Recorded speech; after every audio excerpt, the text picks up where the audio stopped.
that for us, are you?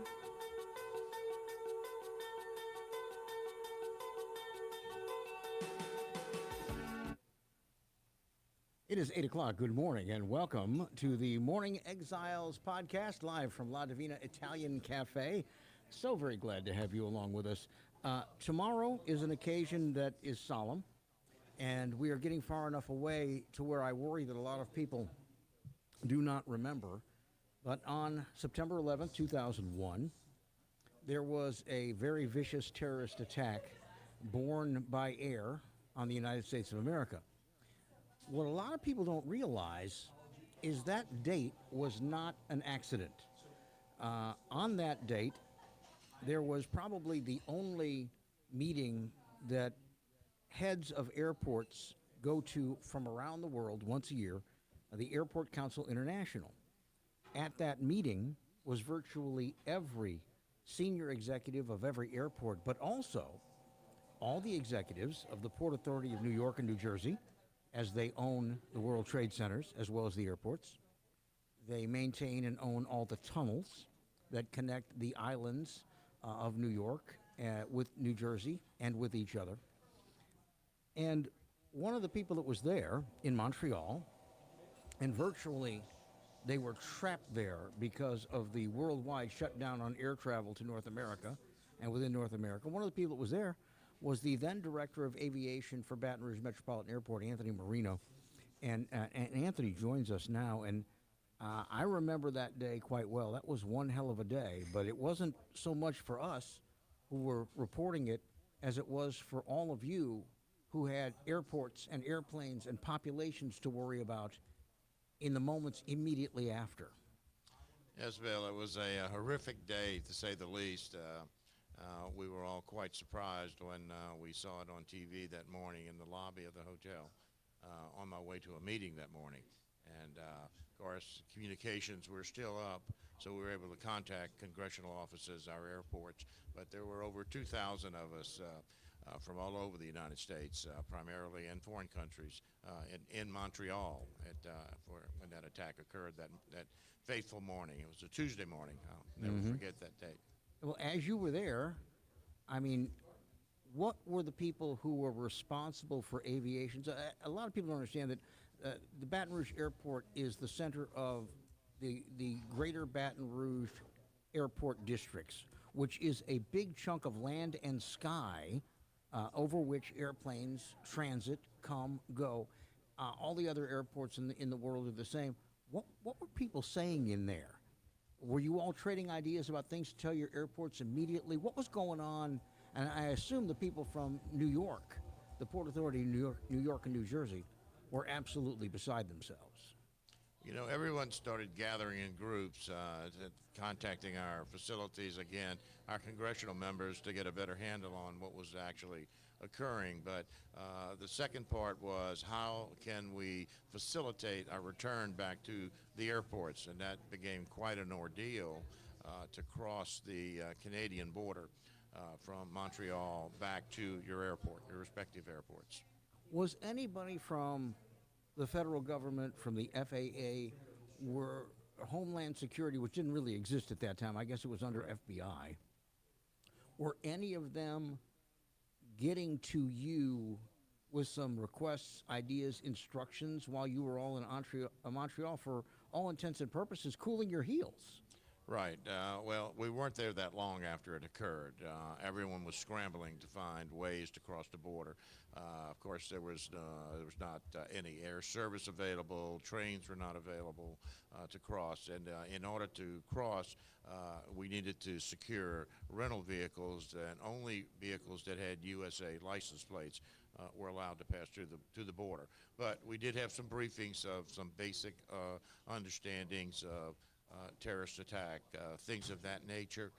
But my concern, and many of the other airports' concern, was to get back to our facilities, simply because of Baton Rouge, its locale with Exxon and what was going on. And we had some exchanges in earlier years with individuals, airport directors from Muslim countries that came to Baton Rouge Airport.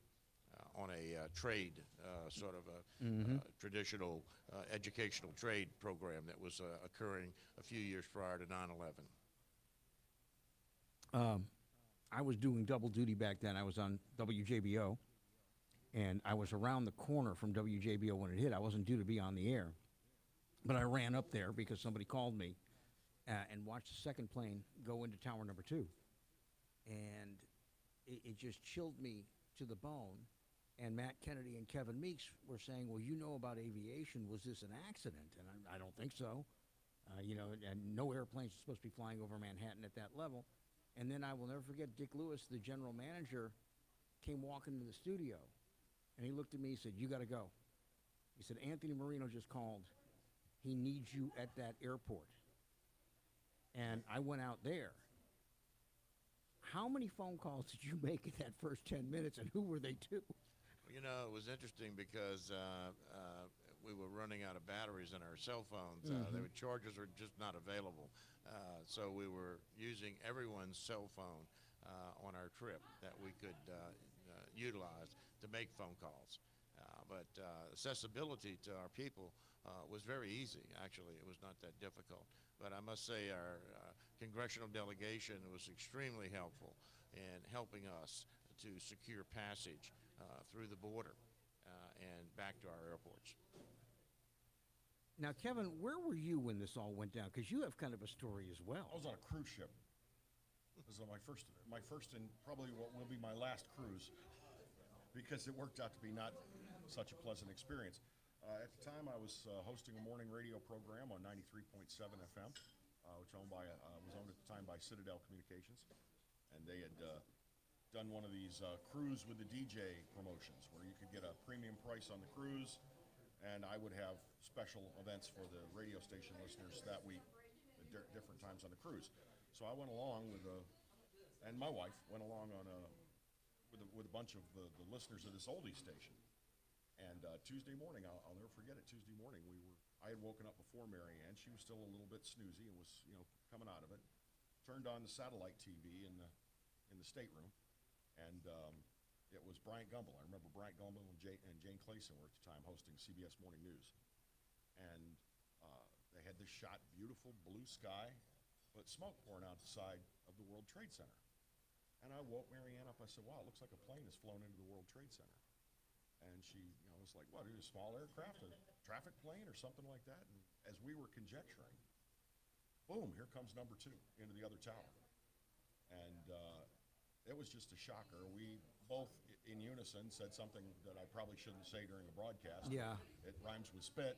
And my first reaction was, "We are under attack. The U.S. is under attack." And I think it took the news media a little bit longer to be willing to say that on the radio. But here's the interesting thing, Bill. By later that day, every Muslim on that cruise ship had been isolated from the rest of the crew. Everybody of Muslim descent on that cruise ship had been isolated from the crew for their own safety. And there was a lot of that going around. We didn't see that in Baton Rouge, but yeah, I can imagine. Yeah, they moved people around, put them in new staterooms, and they deliberately kept them separate from the rest of the people on the ship because they didn't want anything bad to happen to them. And I remember they also, the Carnival Cruise Lines made Wi-Fi internet available to everybody just to be able to reach out back home, find out, because a lot of people had relatives in New York, including Mary Ann. Her cousin was working in Building 6 at the World Trade Center, and so she was deeply concerned, and they made it possible for us to all reach out to the mainland and get the word in. But I remember one lady, she was in the cabin right next to ours, and she was insistent that she was going to go home. And I tried to tell her, "You're not going home anytime soon, man." She's, "No, I'm getting off at the next port. I'm going to get a plane and go home." I said, "No, you don't understand. Nothing is in the air." Well, and that's the thing, Anthony. I mean, I've known you a long time, and when there's a crisis, you're fairly businesslike. You don't jump up and down and things. This is what we need to do. Everybody get your stuff together. This is what we need to do. When they told me that they were clearing the skies in all of North America, my first reaction is, how are you going to do that? So how did they do that? Well, it certainly was a great effort by the FAA, and that was to, and the military, and that was even military aircraft that were in vicinities around the country were also communicating with anyone that was in the air. To immediately land at the nearest airport. And that was quite an undertaking. It was 5,000, 10,000 aircraft. And they did clear the skies very quickly. And, it was quite an undertaking. But then again, still people had an idea what happened. The second tower, when we saw the shadow of that aircraft that was hit it, we knew it was 767, large aircraft. And we saw the disaster in Tower 1 because it went completely through the tower. I think it was the 90th floor, 93rd floor. Yeah. And we saw that. And of course, the aircraft, then we learned both of them had departed from Boston. So they were still full of fuel, probably 20, 30,000 gallons of fuel. So we knew that with the second aircraft that they were commercial aircraft. Well, Anthony, in all your years, I don't remember ever seeing a total grounding of all air traffic in the United States of America, ever. And I don't know if we'll ever see it again, but I mean, it was the most eerie feeling to realize that there was nothing in the sky. It was an eerie feeling. There are some photographs that we have some ways of tracking aircraft, of course. And when you look at the numerosity of aircraft at any particular time during the day over the United States, it is just a jam of aircraft. Of course, there's separation with them. It's very safe. But when you look on those same screens and see nothing in the air but military aircraft, and many of the military aircraft, the trackers have turned off, so you don't really see a lot of them that are up there. So, yes, it was an unbelievable task. one of the things that I think a lot of us, whether they were business owners in Chicago or New York or Baton Rouge, broadcasters, and of course, airport executives, people involved in aviation, the FAA, people involved in security. What do we do next? What were you and your colleagues saying about next steps right then? Well, of course, first thing was to find a rental car since everything was down. And, of course, with that many airport executives, everyone has a connect with the rental car industry. Yeah. We were able to secure 3 vans from one of the rental car companies. They actually stored them on a parking garage on a certain level, and then the keys were left on the front tire for us. So that we had opportunity to drive back to the United States. And what ended up happening, because they had U.S. license plates on these vans. So needless to say, we have friends that were in the car rental industry, perhaps maybe more influential than some other airports. But then once we arrived at the border, the traffic was horrendous. You just could not cross. But again, with our congressional delegations, talking to the ambassadors in Canada, they directed us to some border crossings that were much less traffic. And then we had ordered a bus to meet us, but unfortunately the bus from the United States could not cross the border going north. So it had to meet us in Niagara Falls. So we had to take the rental vans to Niagara Falls to catch a bus back to Baton Rouge. And wow. I'm sure they didn't just wave you through the border. That they probably took everything apart in your luggage and looked at all your passports quite extensively and looked at the van. And where are you going from here? They did, but I must say that the congressional delegation and the ambassador, they were pre-warned that we were coming and what vehicles we had and what IDs we had. So they did expedite us through, I might add that, and that kept us on schedule to meet the bus in Niagara Falls. Now, how did, I know that every airport drilled for different scenarios, including criminal scenarios. I know that's part of it. But how on earth did these National Guard troops end up at all the commercial airports within half a day? I remember in Baton Rouge, and we were very fortunate, we had a National Guard contingent that were pretty much all police officers in their real lives, and they were a military police unit, and they did a great job. How did that happen so quickly? Was this scenario in the filing cabinet that every airport and every governor could pull up, or Was this a look? We need it now. Make it happen.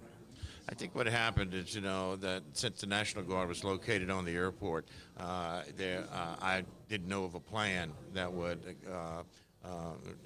be initiated under these kinds of circumstances. But Ralph Hennessy, assistant director at the time, had just started at the airport. So he was blessed, to just say, because he was still in Baton Rouge, and he did a wonderful job, and the airport did a great job in mobilizing things that were happening. So you can imagine the numerosity of people that were on your airport, not only departing, but unnecessarily arriving when you didn't expect those people to arrive.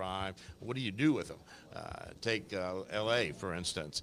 Everything lands, and all of these bodies are here, and you have very little information as to when it's going to get back into the sky. And it's not that easy just to put that many aircraft back in the sky. Fuel, time for crews start expiring, so the aircraft can't fly now with those crew members. So you had a number of issues to deal with. By the way, it's a best-selling Broadway play now about all the international flights that had to land in Newfoundland. It's called Come From Away, and you can't get a ticket for under $500. And it's about all those airplanes and staying there, and the villagers taking care of the people that were on them. But were anybody that had reasonable access to good information, were you all concerned about an immediate second strike? Yes, we were. Of course, then when we had the Pentagon hit after the two towers, and then, of course, the Pennsylvania crash, we were wondering how many more, and what else is next on the agenda. And then again, of course, when you're trying to center your responsibilities at your airport, wherever you may be in the country, trying to leave Canada and get back to your airport. It took us 31 hours once we arrived at Niagara Falls to get back to Baton Rouge. In the meantime, we were in communication with congressional offices, airports, FAA, what's transpiring. But, it was just aggravating to the standpoint of not being able to be here and stranded like that. And we all had some of our airport friends who were in the World Trade Center who worked for the Port Authority. Were still there. They didn't come to the conference. And they were certainly perished in a disaster, along with, I think, 3,000 people died, if I'm not mistaken. So, yes, that anxiety of dealing with that and being on as you can imagine, a bus going 65 miles per hour, trying to get back to Baton Rouge, and then the bus breaks down in Cleveland, of all places. So it was interesting. I'm curious, how busy a day was that when the call came, ground all flights? I mean, how many departures had to be turned around? How many people had to be turned around before they could board or after they'd boarded? And then what did you do with arrivals? Well, planes were landing at airports that certainly didn't expect those aircraft to land. If you had a runway, and that's normally what happens in the United States in our emergency plans, if there is people say, well, only certain aircraft land at an airport. It's just like during an emergency that an aircraft may have. It's going to land that aircraft at the closest runway that can accommodate the aircraft. So airports were receiving aircraft that they were not necessarily accustomed to receiving, so terminal buildings were pretty full. Needless to say, and of course, people need to use facilities. They want to contact loved ones, and those became stranded individuals for a period of time at those airports. There were a lot of reports and speculation in the immediate first 12, 15 hours. You were busy trying to get back. You and your colleagues were also talking to your police chiefs and things like that about security, so you probably missed some of this. But there were people that were saying because the grounding order was put into effect so quickly that there were probably more terrorists whose flights didn't get to their destination. And they just walked off and blended into the sunset. There were 5 or 6 reports of a suspicious person on a Delta Airlines flight that was headed for Chicago, but it had to land like in Evansville. And there was another one of a suspicious person, and I can't remember which airline, headed for L.A. And that person ended up landing in Albuquerque or something like that and walked away. Do you think it's plausible that there may, in fact, have been more of these terrorists on airplanes that were trying to do more damage, but the grounding order prevented that from happening? Well, like anything, the best laid plans, even for the terrorists, sometimes things just don't occur. And yes, that possibility existed. We know the one of the aircraft had a fifth terrorist who did not make the flight, and that individual was apprehended. And so, were there others, for lack of better words, cell groups, which seemed to be in groups of 5, was the number. But like I said, one aircraft, which I believe was United 93, only 4 of the terrorists made that flight, which may have helped keep it from its destination of destruction. So, yes, that possibility could have existed, and there was a lot of speculation out there of what was going on, and even for months and months and months afterwards, people that were flying had concerns whenever someone from the Middle East was on the aircraft.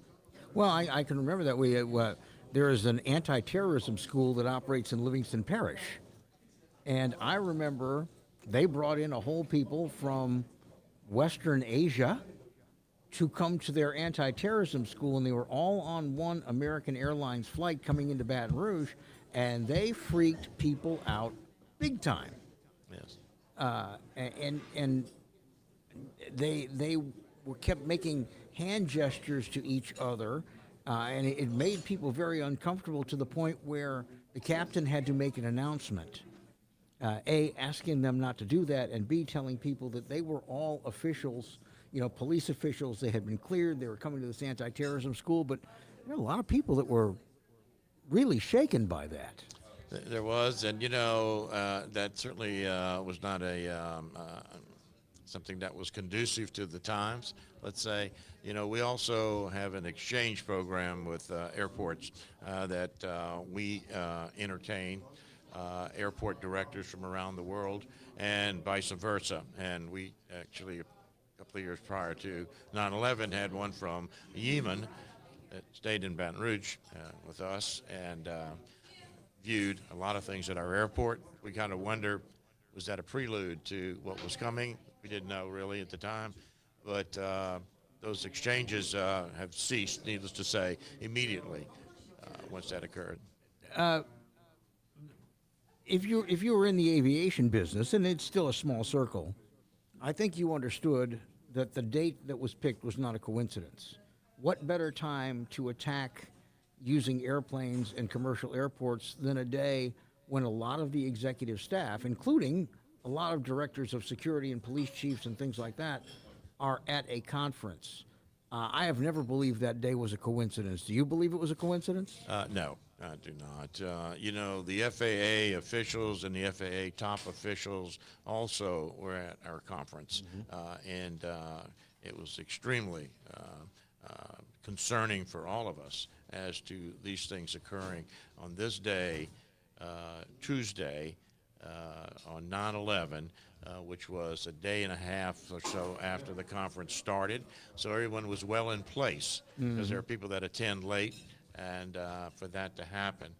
And I know some of the airport people, I know some of the terrorists came through Boston and Newark and Dulles. And I know those airport directors, and believe me, they agonized over those issues. But one good thing, I say, if there's anything that came out of it, I know people object to the TSA, but TSA now is a very organized methodology or method of checking passengers in lieu of where it used to be contract companies that would do this. And that continuity was not really in place back then as much as it is today. Well, and some of the things that before 9/11 and now still that we all want, competitive airfares, played into this. The 2 flights that left from Newark, one American, one United, both giant 767s full of fuel because they were going to go across country, and they were averaging about 30 passengers because neither one of the airlines wanted to give up the route to the other.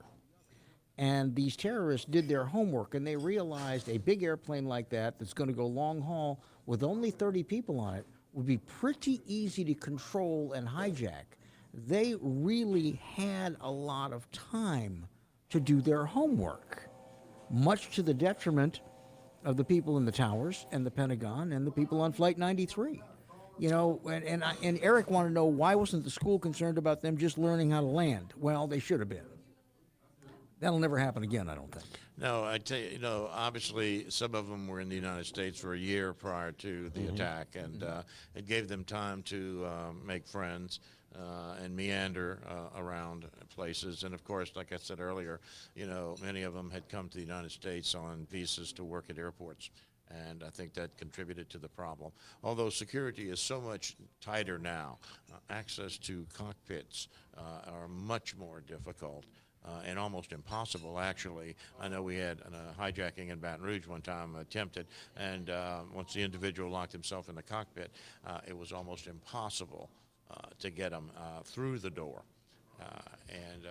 So actually one of our police officers came up with an idea that just said, let's tow him out to the apron because it was midsummer, turn the heaters on the aircraft, and let's just heat him out of the cockpit, which is what happened. Pretty good idea. Yeah, it was a very simple idea. And Secret Service was amazed, and we were like, what, from the mouth of babes becomes this wonderful idea. So, and it's much difficult now, more difficult now. And I know people get a little concerned with TSA, but there are reasons, and there are reasons things change with TSA. Sometimes checking your shoes and your belt, things have occurred somewhere that have prompted those actions. I do remember once you got back to Baton Rouge, once all the other airport directors got to their airports, communicating with the public was like, don't come and sightsee. Don't try to test us because there is security that you do not see. And I think it bears talking about, because obviously the security plans that changed and got updated after 9/11 are far superior. Are our airports safer than they've ever been? Yes, definitely. Most definitely. There are so many things that occur behind ticket counters, behind security checkpoints, underneath the loading areas, baggage on the aircraft. There are a number of things that occur, and detection devices now that are much more advanced than they ever were. 18 years later, there are people now saying, perhaps it's time to let this TSA thing go, and we don't need to stop and frisk everybody that gets on the plane. How do you feel about TSA 18 years down the road? I love TSA. I think it's really the most secure method approach to the issues that may reoccur. I know it's sometimes inconvenient, but then again, it is a uniformed continuity now. Before, when it was contract companies out there providing security at airports, I'm not saying they were bad, but there was very little check and balance what was occurring. Now it is much more controlled, and I realize it is difficult, but I think it's a necessity of time. Yes. Well, and people say, well, you don't know how successful it is. Well, isn't that kind of the point? If you're not hearing about people making it through, Then it's a success. then it's pretty much a success. If you look at the enormous amount of contraband that is secured at security checkpoints, the detection devices from handles on luggage to residue that's on particular individuals, and the machines now that are at the checkpoints that can detect that type of chemicals as compared to liquids. There's a reason for the small amount of liquids being allowed on an aircraft. And there are just so many things today that are much safer than they were prior to. I'm curious, as far as professional crises dealt with during your career, would you rate this up there in the top 3? Oh, definitely. This was worse than any other issue as far as a national concern is. I think next to that would have been Katrina, and what Katrina did to the airport systems in Louisiana. And to not only the communities, but also the airports. That's a whole nother story. It is. There was a time when Baton Rouge Airport was the 7th busiest airport in the nation after Katrina, with all the rescue flights. Anthony Marino, we appreciate you helping us remember and giving us a little inside look at what was happening that day and in coming days for airports all over North America. And we appreciate you. We really do. Thank you, and I thank you for the opportunity, Bill. Good to see you again, Kevin. Anthony. Thank you. Take care. Very much. Uncle Roy Fletcher is coming up here in a second. Yeah, he's going to finish up a telephone call. Well- the thing I'd like to throw in here about 9/11 is 18 years later, it seems like much of America.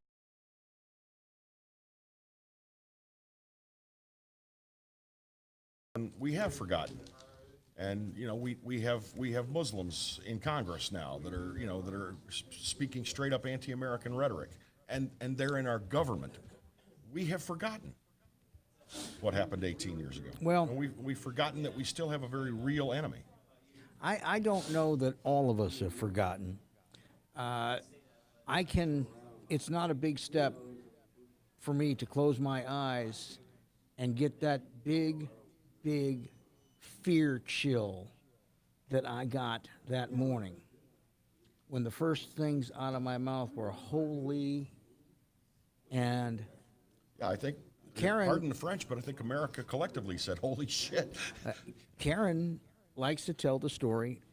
We were in Chicago for a family event in late October, so we weren't that far away. And they were preparing for the Lake Michigan Air Show. And I looked up and I saw a giant wide-body airplane that looked from where I was standing like it was going to go into the John Hancock Center. And I put my arms around her waist and I dragged her to this underground walkway, which was just a few seconds away. And she's like, "What are you doing?" And then I watched the airplane come out the other side, and she said, "They're practicing for the air show." And it's like, yeah, but I didn't realize that. Can't be too careful. No, you can't. There was a fear of the copycat situations. I know, I think it was Tampa, where a GA airport crashed into a building shortly after that. And there was people that were very concerned, but you can imagine the federal government trying to set and establish TSA, a better way, because that was the point of entry.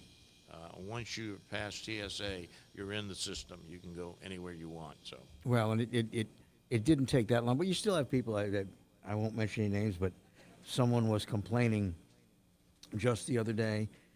They had bought in Louisiana a full-size bottle of Tabasco, and they took it away from them at the checkpoint. And he's complaining, "But I'm TSA pre." Well, that doesn't change the regulations. It's 3 ounces. You got 7. It stays. That's right. That's right. And of course, box cutters were not prohibited back then. No. And that was a major issue. So. You could actually take a lock blade knife, as long as it wasn't bigger than the palm of the hand of whomever was operating the screening. It was that lax. What is the pocket knife regulation now? I mean, You can't take it. at all? Of any length? I You can't. got a little teeny little pocket knife. You couldn't get on a plane with that I thing? can't tell you how many of these have been taken away from me because I flat forgot at airports or at Tiger Who are you Stadium. going to hurt with that thing? Doesn't matter. If you remember, Surprised. they tried to make these permissible again, and the flight attendants said no. Because quite frankly, even though it's got this tiny little blade, if I put it to your throat, you're not going to say, "Oh, you can't kill me." You're still going to scream and yell and do whatever I tell you. So, yeah. And it's a smaller blade than a box cutter, and Yeah. that was the weapon of choice mostly. Yeah. Just a horrible, terrible time, and I can only say I hope we never see its like again in this country.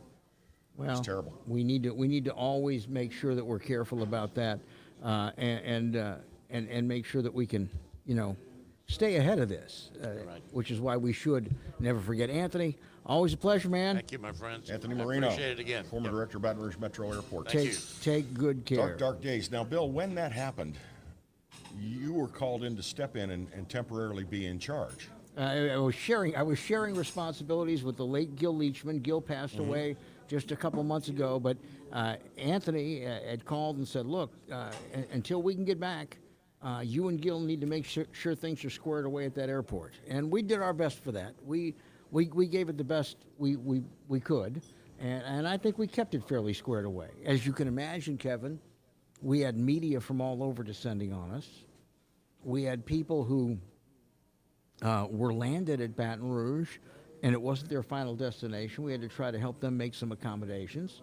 And then, of course, you had unscrupulous members of the local media who wanted to do expose stories and try to find the deficiencies in our security plan, which they were told was not a good idea. One of them ended up in handcuffs for a while. Yep. Well, anything to get that story, get that scoop. Well, it was inappropriate then. It's inappropriate now. That is not the time to do that. You want to do a story about security, you wait until the crisis is over. Okay, we're going to get Roy Fletcher No, we're not. He's talking on the to phone. hang up his cell phone and come over here and sit down and talk with us. Roy never hangs up his cell phone. We're going to talk about some politics. For an election year in Louisiana, it's kind of sleepy. Hey, let me talk. I don't know if I want to ask Roy this or not, but have you seen the new Eddie Rispone campaign spots?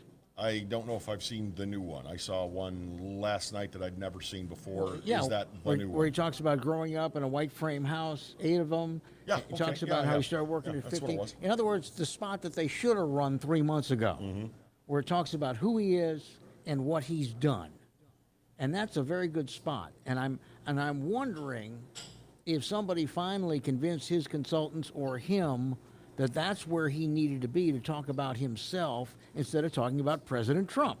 Well, maybe somebody finally listened to this man is joining us on the microphone right now. Roy Fletcher is, there you go. We had you muted for a second there. Oh, well, that's probably best for the whole show. Good to see you. Roy Fletcher is, of course, campaign coordinator extraordinaire. He is the co-host of the Fletch Nation, heard weekly on radio stations all across the state of Louisiana. And still here. Proud to co-host that program with you. Me too. Rispone's ad. Bill was just saying Rispone's latest ad is perhaps the ad he should have led with. What did I say 6 months ago? On our program just a few weeks ago, you were saying that he had a great opportunity and he kind of missed it. It kind of missed it. I think that I do think, however, and I'm the first to criticize. I'm also the first to compliment. It's a great ad.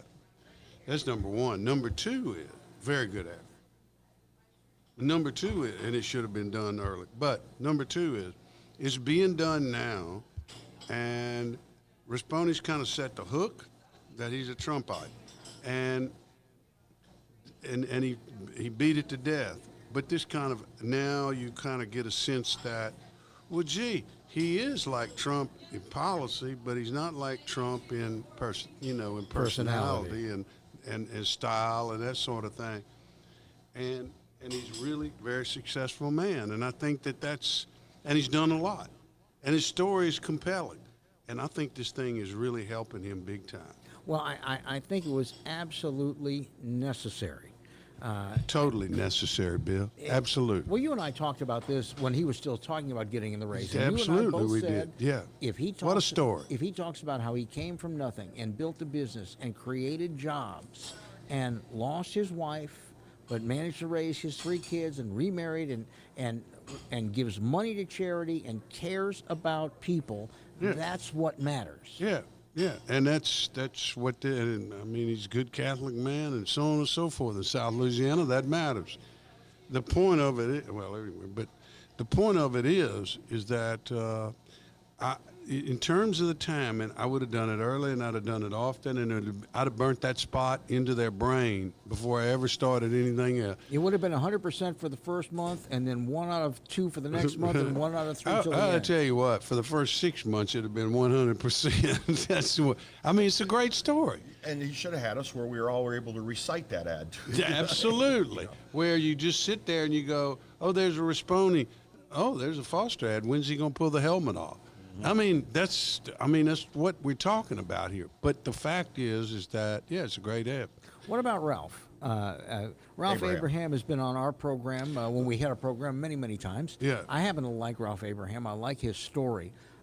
Is he unable to raise the kind of money he needs Number one at this is point? unable to raise the money, but number two is that the lack of fundraising is a direct result of a strategic error that they made early on. They had $1 million in the bank at some point, let's say April, and he should have gone out there and spent every dang dime he had and threw it up against the wall and said, guys, I can't raise money by saving it. I got to spend it. Mm-hmm. Okay? It's a strategy that takes a lot of kahunas, and it's a strategy that may or may not work. And when it don't work, people say, "Well, you're an idiot." But hey, when you know you're going to be underfunded, but you want to deliver a message, go deliver it and try to take the field and try to take it over, where people suddenly become attracted to your candidacy. I'll give you a perfect example of this. It was 1987 with Buddy Roemer. Roemer was underfunded, very underfunded, and he never quit on his message. And he just kept beating away at it, banging away at it. And he spent every dime he had on two different occasions to run a little TV, the Roemer Revolution. And then he had something else.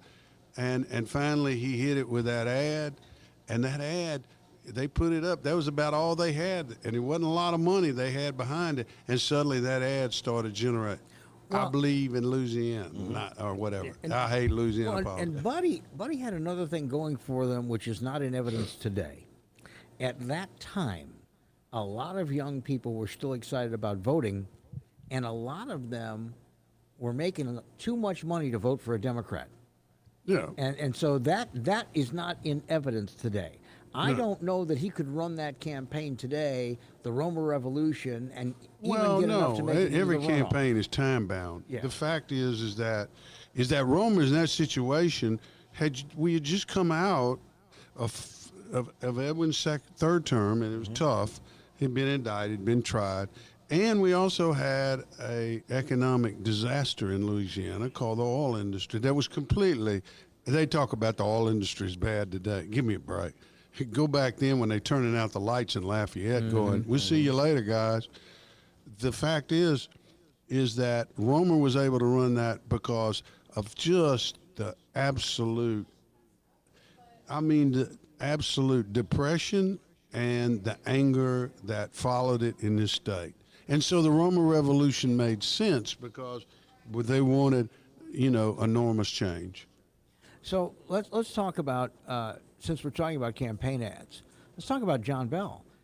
He basically kind of polished up the ads that he ran the first time and seems to be doing quite well with them. I think he's doing fine. The problem, I think the governor is doing fine. I think the attack ads that they're doing are good, and so on and so forth. The problem with the governor is who he's running against, and it ain't the two guys. Excuse me, and it's not. Sometimes I revert back to my country business. It's not the two guys in the race that we think of. He's running against Bobby Jindal. No, he's running against Mr. 50%. Mm-hmm. Yeah. Okay? Yeah. And that's who he's got to beat. And that's the tough part. I think that, he's running, it's a very sort of a mantra campaign, but that's what incumbents do. They kind of get into the mantra and go, "Here's what I did. And, give me your vote." And are things really in bad shape? I think that there are more people in Louisiana, slightly more, that think the state's headed in the right direction rather than the wrong direction. That works for the governor, and that's what he's tapping into. Plus, he does bring up the Bobby Jindal thing. That invigorates his base, and it also convinces certain white voters out there that were sort of appalled by all that went on with the deficit and all, and that they don't want to go back there.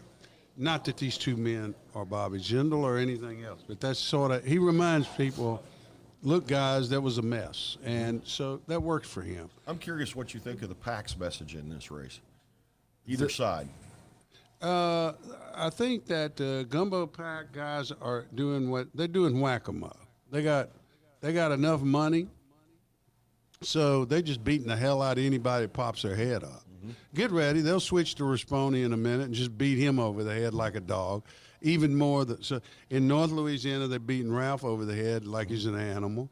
And they're running this thing about his congressional salary. Yeah. Yeah. And look, let me say this much. It's a PAC. That means that they're under restrictions they have to produce evidence at the stations to say this is real. We've done our due diligence. So, folks, this ain't just a campaign making up a lie. This is, I mean, because you make up a lie in a campaign. I mean, hell, we've done that a lot of times. But the point of, you know, we got to have a certain slight amount of truth. But in this case, you got to have pretty damn good proof. Yeah, well, and Gumbo Pack did the hit piece on Eddie Risponi and talked about, and he took advantage of a controversial plan to allow immigrants to work. It was the H-2B plan, and half the time the government asks you to hire these workers.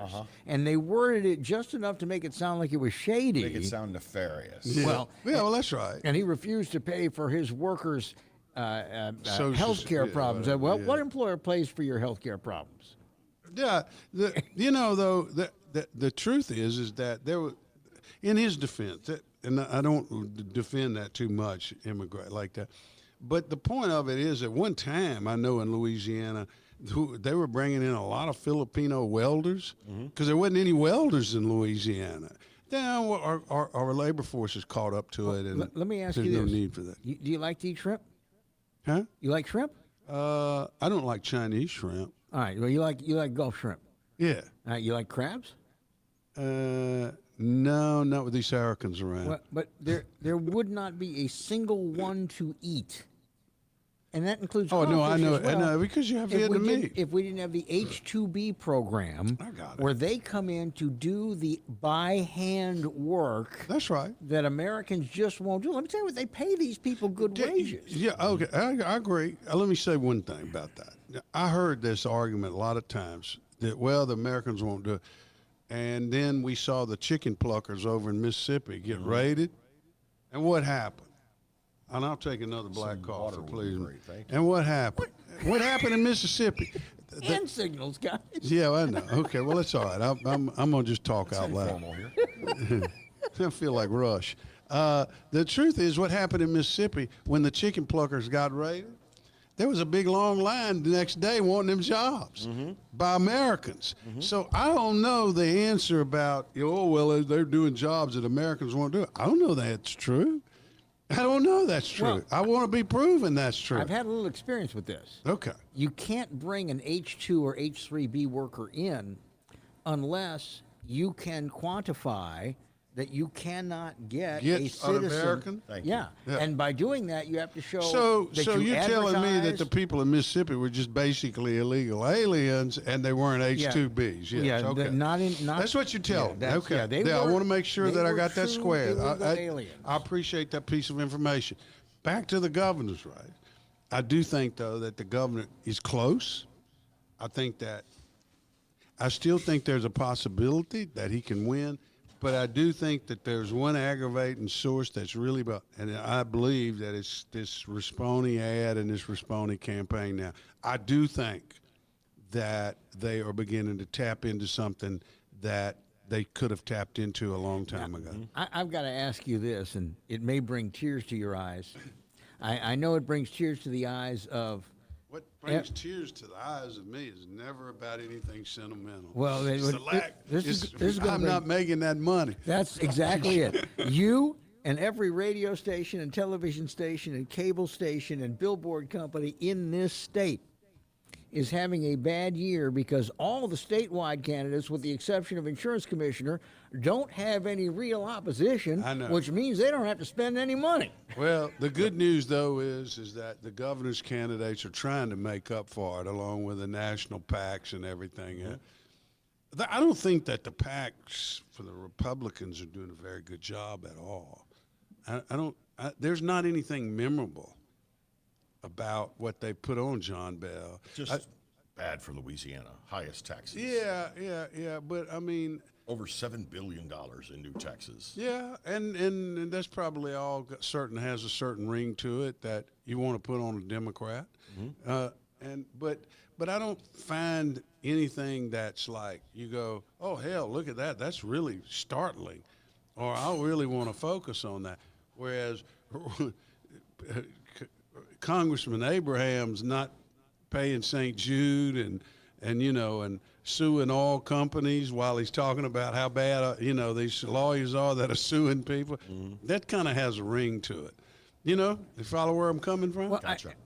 I always worry about people who run for office, and I know that many of them are wealthy. The what? Many of the people who run for office are wealthy, and they say, well, I'm going to donate my salary to charity. Well, and then you don't do it for whatever reason. It's just the old Steve Martin, I forgot. Well, then you're going to have to run for something else, and you're going to get beaten up with it. So why make the promise? Why make the commitment? That's exactly Does right. that actually get any votes? That's right. I'm Why gonna vote make for the this guy commitment? because he's Do not it gonna or take his don't do salary. it. Yeah. See, when I hear that, I'll say, I mean, Trump has done it. I mean, he's done it. I mean, he's done, he ain't taking. that's a tax dodge. Huh? Of course it is. But who cares? But again, He's done it. It's like I like Ralph Abraham, I do. But when I hear somebody saying, if you elect me, I won't take my salary, the first thing that pops into my mind is, well, I guess they know what their time is worth. Yeah. Yeah, well, that's a good point. Roy, off the governor's race for a second. Leslie, What? Leslie, who is watching us, says she's very curious what you think about the St. George issue coming up on October the 12th. I mean, I think it passes, and I think it passes solidly. What do I think about it? I don't know. I don't live out there. Those folks decide that for themselves. That's a good answer right there. Well, Well, I mean, I just don't live there, and if you live where I think you're living now, yes, you do. Well, that's the argument that's being made, okay? And I understand that, and police protection and all this, so on and so forth. You know what? Our taxes are going to get higher, or whatever the case may be. I get all that. On the other hand, also get the fact that people have done this before in Central and places, and you know what? I mean, it would not be this way if people felt connected to this place. That's the problem. Let me ask you this. Yeah. I have been told by more than one person that the best day the the St. George Incorporation movement ever had Was the first day? was the day that Shauna Banks Daniel and Lamont Cole and Donna Collins Lewis tried to steal the late Buddy Amoroso's seat. I think it helped them. I don't think there's any question about that. I Now mean, Donna's running for clerk of court. Yeah, but I mean, and I said, I mean, Kevin and I got to watch that very close up because we had them all in our studio the next day. All the people that weren't trying Plus, to I steal. was in the seat. council chambers while that was Yeah. going on. It was a mess. it was a mess. And I said, okay, why is this such a good day for St. George? And they said, because we don't want to be associated with that.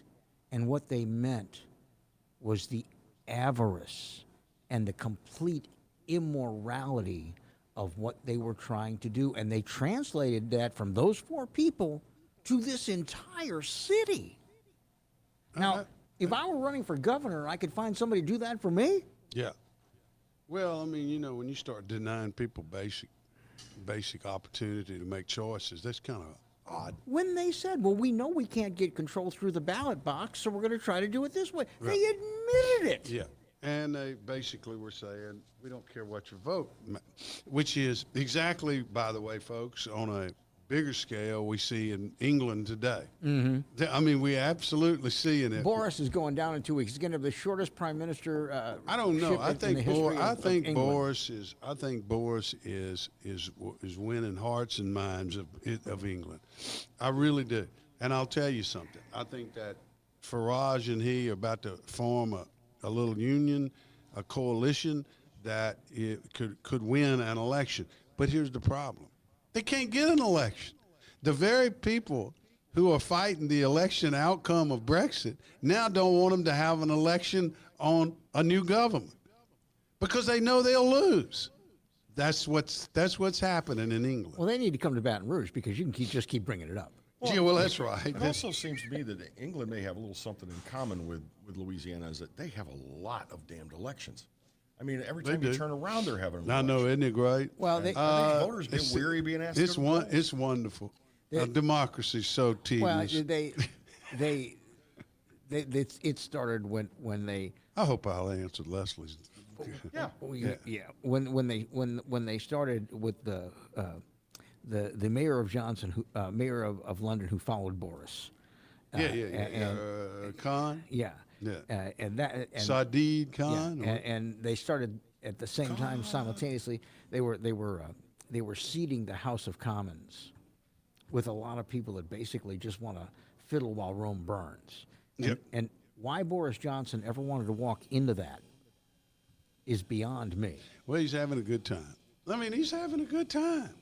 And Boris likes women, and I mean, and Boris this needs gets a him a lot haircut, of by the dates way. and stuff like that. I mean, you know, he's got all kind of issues. You know, Boris has got things. He might do better in Great Britain right now if he liked men. But we may be coming around to where somebody that's like that, it's like, makes no secret, like my women, like my beers, like my smokes, you know, that kind of thing. Where some voters are like, that's refreshing, that's real. How is that refreshing? Where did we ever see that?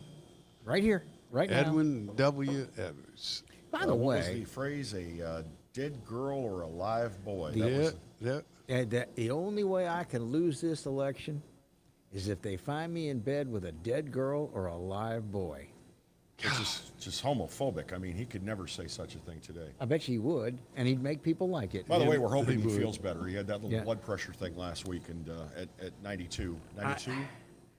He's, we're glad he's feeling better. I think, while that was a great quote, I think he had two that were better. When he was in the United States Congress, and Elaine took the bag of money Yeah, from yeah, Tong Sun Park, yeah. and the Washington Press Corps jumped Oh, over. and the reporter asked you, "Wait, don't you think $10,000 is a lot of money? I mean, Governor, I mean, you got that table. It's worth $10,000. Not really. Yeah, it is for a reporter. Yeah, that was one, and that went along with read your law. It says it's illegal to offer one, not to take one. But the absolute best, and God love him, God love his memory, Dave Treen, the man who would rather be right than 60. governor. When he looked and he said, it takes him an hour and a half to watch 60 minutes. And there was a pause, and everybody went, oh. I'll tell you, I like that. I liked all of those. My favorite by him, however, was in 1971 runoff. People don't remember this, but I was around. And he told Billy Johnston pulls out a flyer that they had put out on him, calling him all kind of names. And he said, this, Governor, he said, this, Edwin, is a hate sheet you put out on me. And he said, Bennett, the reason why that's a hate sheet is because you hate to see it. Which was the damnedest thing I ever heard in my life. I was a young man then, and I mean, I fell in love with a guy about that. He's something Funny else. stuff. I had lunch with him a couple of weeks, about a month ago. First time I ever shook his hand, he was standing in his underwear in the residence. His daughter worked for me briefly By the many way- years ago and wanted me to meet Edwin Edwards. By the way, I had lunch with, it's about a month ago at the City Club. I got invited, I couldn't believe it, with the Governor, Edwards, with E.L. Bubba Henry, Wow. the former Speaker, and with Claude Leach, former Chairman of the Appropriations Ways and Means Committee for years. Mm-hmm. Yeah, it was kind of fun. Are you telling us that you're a closet Democrat? No, I'm telling you that I got really, really, really raucous friends. Well, that's quite a But group you got. but E.L. invited. Bubba Henry, being who he is, what a fine man he is. But I love all three of them. They're kind of. I don't know Edwin the governors nearly as much as I do Buddy Leach, and I know Henry at some sense, and I really like Henry and Leach a lot. Yeah, I do. Well, and I like being around the governor. I mean, he's kind of interesting. All right. Well, this is we're coming to the end of our podcast here. But what I We think, potted out. well, we're potted out. But I mean, do we need to do another half an hour with Roy here? You want to keep that up after a pause? Maybe break it, or what would you Why like pause? to do? Why pause? Yeah, why pause? Because I gotta Just go right into Fletcher Nation. I gotta make a bit. Is Well, that good, Kevin? Hey, I got everything I need to do. get Fletcher ready. Nation. Let's just go I'm right gonna into I'm gonna Fletcher count you Nation. down to it. You ready? We're gonna have the front half after the back No, half. there's a little more involved than that. Oh, I've got to goodness hook up gracious. the recorder and Oh, record Fletch Nation. goodness So gracious. So we will take a pause. Yeah, we'll we take might it. as well just rack it up and Okay. Okay. Be done. Okay. That's trash. Okay. All right, so that Good. ends it for the Morning Exiles. We will be back on Friday. And you want to put Fletch Nation up on Facebook Live? I will. All right, well, we'll put Fletcher Nation up as well. So give us a minute here to reset, and we will be right back.